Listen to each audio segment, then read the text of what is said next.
The suitcase was wrong, but the love was right. Before we start a story, if you support Black community, hit like and subscribe button. A routine park visit spirals into chaos when little Ethan mistakes a stranger for his dad, and the man doesn't walk away. For Maya Johnson, it was just another Sunday, until a twist of fate brought her face to face with someone who'd unravel secrets she never expected. Maya Johnson, a Black American woman, glanced at her phone for the 5th time in 10 minutes. Her flight from Jamaica, her first real vacation in years, had been delayed 3 hours, and all she wanted was to get back to her cozy Atlanta apartment, take a hot shower, and sleep in her own bed. Owning Bloom and Bliss, her small florist shop, had kept her tethered to work for too long. This trip, a birthday gift to herself, had been her chance to reconnect with the woman she was before her ex, Ryan, shattered her confidence. Final boarding. "Call for flight 1872 to Atlanta," crackled the overhead speaker. Maya grabbed her carry-on, a navy suitcase, and hurried to the gate. Settling into her window seat, she watched the ground crew load luggage, her mind drifting to the vibrant sunsets and warm beaches of Jamaica. The trip had reminded her of her strength, her independence, a quiet victory after Ryan's betrayal. 6 hours later, exhausted, Maya navigated Atlanta's bustling airport to baggage claim. Spotting a navy suitcase that looked like hers, she grabbed it and headed for the exit, too tired to notice the luggage tag bore a different name. Meanwhile, across the country, Ethan Carter, a white American man, settled into the leather seat of his private jet as it soared above Los Angeles. At 32, he was the youngest CEO of Carter Lifestyle Co., a global brand he'd built from a garage startup. His assistant, Jake, reviewed their New York itinerary across from him. Board meeting at 9 a.m., lunch with investors at noon, marketing, pitch at 2 p.m. Ethan nodded, his face a mask of indifference. Success had dulled his spark. Life was a blur of meetings and deals, leaving him hollow.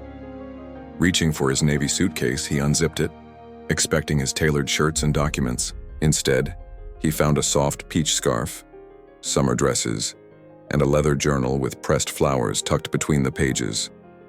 A glass bottle of perfume labeled jasmine and honey caught his eye. He uncapped it, and the warm, intoxicating scent hit him like a memory he couldn't place. Summer Night's Comfort Home. The luggage tag read, Maya Johnson, Atlanta. Ethan should have been furious. His documents were critical for tomorrow's meetings. But curiosity overrode his frustration. He flipped open the journal to a sketch of a flower shop, labeled Bloom and Bliss Expansion Plan, with neat notes on displays and coolers. A crumpled photo showed a woman on a beach, arms outstretched, her curly hair dancing in the wind. She was laughing, her joy palpable even from behind. Ethan's chest tightened.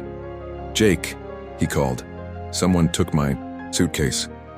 Contact this woman. Arrange to get my bag back." In Atlanta, Maya dragged the suitcase up to her second-floor apartment. Too exhausted to unpack, she collapsed into bed. Hours later, refreshed, she opened the suitcase and froze. Men's suits, dress shirts, a portfolio, none of it hers. A business card read, Ethan Carter, CEO, Carter Lifestyle Co. Panic surged. She'd grabbed a CEO's suitcase. As she reached for her phone to call the airline, it rang with an unknown number. "Hello, is this Maya Johnson?" a polite voice asked. "Yes. I'm Jake Lee, calling for Ethan Carter. There's been a suitcase mix-up." Mortified, Maya apologized. "I'm so sorry, I was in a rush. The bags look identical." "No worries, Ms. Johnson. Mr. Carter's in Atlanta tomorrow and would like to meet you at the Four Seasons at 4 p.m. to exchange." Tomorrow? Maya hesitated. She'd planned to check on her shop, but she couldn't refuse. "That works." The F. Next day, Maya stood in the Four Seasons' elegant lobby, Ethan's suitcase at her side. She'd chosen a sharp navy dress, but the polished guests made her feel out of place. At 4 p.m., the elevator opened, and Ethan Carter stepped out. Tall, with dark hair and a tailored suit that screamed wealth. His sharp blue eyes locked on her, and for a moment he seemed to pause as if struck by something. "Ms. Johnson?" His voice was deeper than she'd expected. "Yes." "Mr. Carter, I'm so sorry about the mix-up." "It's fine," he said, his gaze intense, almost unnerving. These things happen. They exchanged suitcases, the moment awkward yet charged. Maya noticed he lingered, studying her. "Would you join me for coffee? To make up for the trouble I caused you?" Maya blinked. Why would a billionaire CEO want coffee with me? Suspicion flickered, but curiosity won. "Sure." In the lobby, lounge over black coffee for him and green tea with honey for her, Ethan asked, "Tell me about yourself, Maya." Caught off guard, she said, "I own a flower shop, Bloom and Bliss. Just got back from Jamaica. My first vacation in years." "Jamaica," he said, a flicker of something in his eyes. "Your luggage tag had a sticker from there." She tensed. "You looked through my things?" "Just enough to find out who you were." "I saw your journal." "I'm sorry, that was invasive." Maya should have been mad, but his sincerity disarmed her. "It's okay. I'm hoping to expand my shop, maybe at a cafe." "That's a great idea. Flowers and coffee, they go together." His tone was genuine, but Maya's suspicion lingered. Why was he so interested? "I doubt you asked me here." "To talk business," she said. He smiled faintly. "No, your perfume, jasmine and honey. It's unique." "It was my grandmother's recipe," Maya said, softening. "She passed away 3 years ago." "It's beautiful," Ethan said, his voice low, almost reverent. Then, unexpectedly, "I have a proposition. My company's launching a home goods line. We need a floral consultant for our catalog designs. I saw your work in that journal. You're perfect for it." Maya stared. "You're offering me a job? Based on a journal you snooped through?" "I saw talent," he said simply. "Think about it, here's my card." Their fingers brushed as she took it, a spark passing between them. Maya left the hotel, her mind spinning.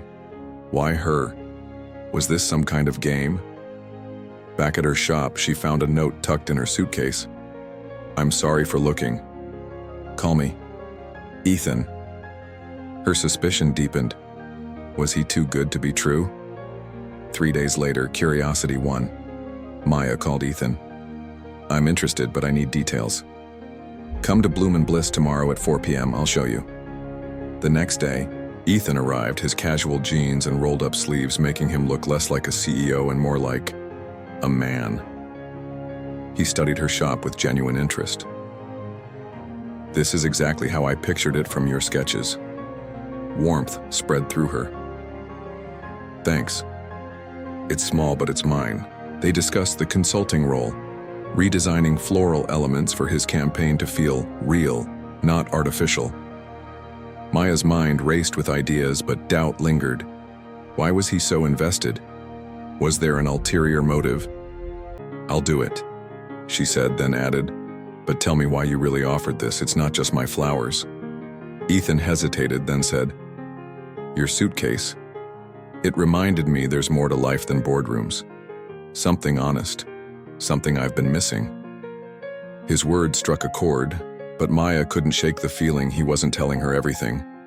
Over the next week, they worked closely, their professional chemistry undeniable. But when Ethan invited her to dinner at his modern Buckhead home, Maya's guard went up. "I thought we were going to a restaurant." "I wanted privacy," he said. "No cameras, no press." Suspicion flared. Was he hiding something? But dinner, homemade salmon and vegetables, was intimate, personal. Ethan shared stories of his small-town Massachusetts roots, his mother's influence. Maya opened up about her Georgia childhood, her grandmother's garden. The night ended with a kiss that left her breathless, but a nagging doubt remained. Why was he moving so fast? Days later, at a park walk, a man approached them, his eyes lingering on Maya too long. "Nice to see you, Mr. Carter," he said, his tone oily. Ethan's jaw tightened, and he steered Maya away. "Who was that?" she asked. "No one important," Ethan said quickly, but his unease was palpable. Maya's instincts screamed. Something was off. That night, she searched Ethan's name online. Articles about his company were glowing, but one headline caught her eye. Carter Lifestyle Co. faces insider trading allegations. A source claimed Ethan was under investigation, though no charges had been filed. Was this why he was so secretive? Was she a distraction from his troubles? Confronting him at their next meeting, Maya said, "I saw the articles, Ethan. Are you in trouble?" His face hardened. "It's nothing. Rumors. My competitors spread lies to tank our stock." "But you didn't tell me," she pressed. "What else are you hiding?" Ethan sighed. "I didn't want to drag you into it. It's being handled, I promise." His honesty softened her, but doubt lingered.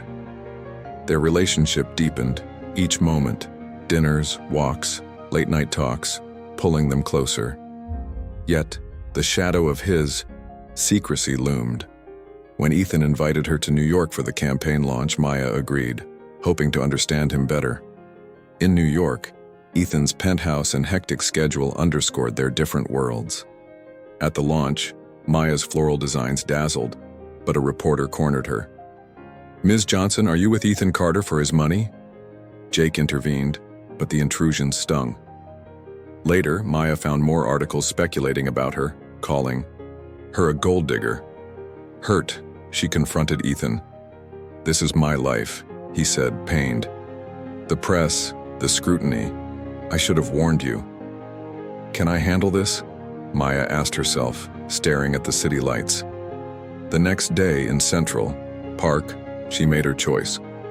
"I'm scared, Ethan. Your world is overwhelming, but I love you. I want to try." "I love you too," he said, his voice raw. "You've made me feel alive again." 3 months later, back in Atlanta, Maya's shop thrived with a new cafe, funded by her own loan. Ethan had learned to step back, respecting her independence. As they prepared for a trip to Jamaica, Ethan gifted her a new navy suitcase.